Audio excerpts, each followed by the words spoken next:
সময় যত গড়াচ্ছে ততই উত্তপ্ত হচ্ছে ভারত পাকিস্তানের সম্পর্ক। এমন উত্তেজনার মধ্যে পাকিস্তানে হামলার জন্য ভারতীয় সেনাবাহিনীকে পূর্ণ স্বাধীনতা দিলেন প্রধানমন্ত্রী নরেন্দ্র মোদী।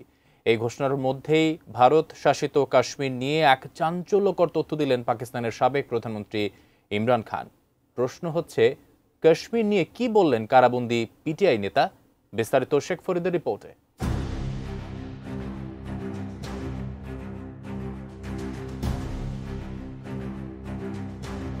পাকিস্তান তেহরিকে ইনসাফের প্রতিষ্ঠাতা ও দেশটির সাবেক প্রধানমন্ত্রী ইমরান খান বলেছেন, নরেন্দ্র মোদীর আগ্রাসন নীতি পাকিস্তানের জনগণকে ঐক্যবদ্ধ করেছে। গোটা পাকিস্তান আজ একতাবদ্ধ হয়ে নরেন্দ্র মোদীর আগ্রাসী অবস্থানের বিরুদ্ধে দাঁড়িয়েছে। রাওয়ালপিন্ডির আদিয়াল জেলে আইনজীবীদের সঙ্গে আলাপকালে এসব কথা বলেন ইমরান খান। 30 এপ্রিল এক প্রতিবেদনে এমন তথ্য জানায় পাকিস্তানের সংবাদ মাধ্যম দ্য নিউজ ইন্টারন্যাশনাল।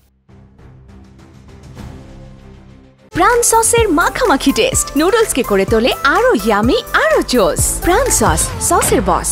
আদিয়াল কারাগারে আটক থাকা অবস্থায় সাবেক প্রধানমন্ত্রী জানান, যদিও তারা বর্তমান অগণতান্ত্রিক সরকারের বৈধতা স্বীকার করে না, তবুও মোদির এই মনোভাব কেবল ভারত পাকিস্তান সম্পর্কের জন্য নয়, বরং পুরো দক্ষিণ এশিয়ার শান্তি ও স্থিতিশীলতার জন্য একটি বড় হুমকি।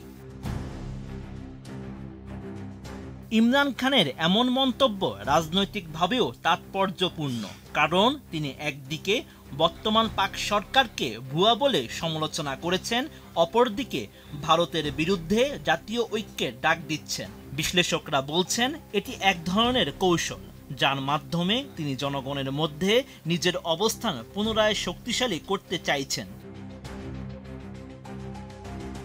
ভারত শাসিত কাশ্মীর নিয়ে ইমরান খানের ধারণা, এই অঞ্চলে সম্প্রতি ভারতীয় নিপীড়ন বেড়েছে।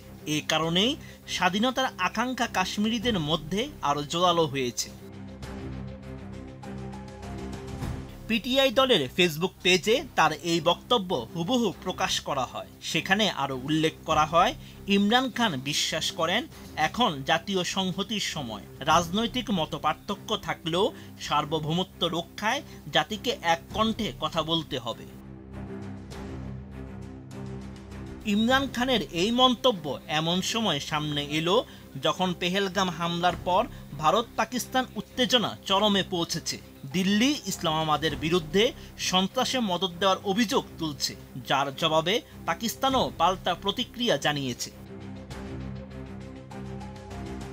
Sheikh Farid, ATN news.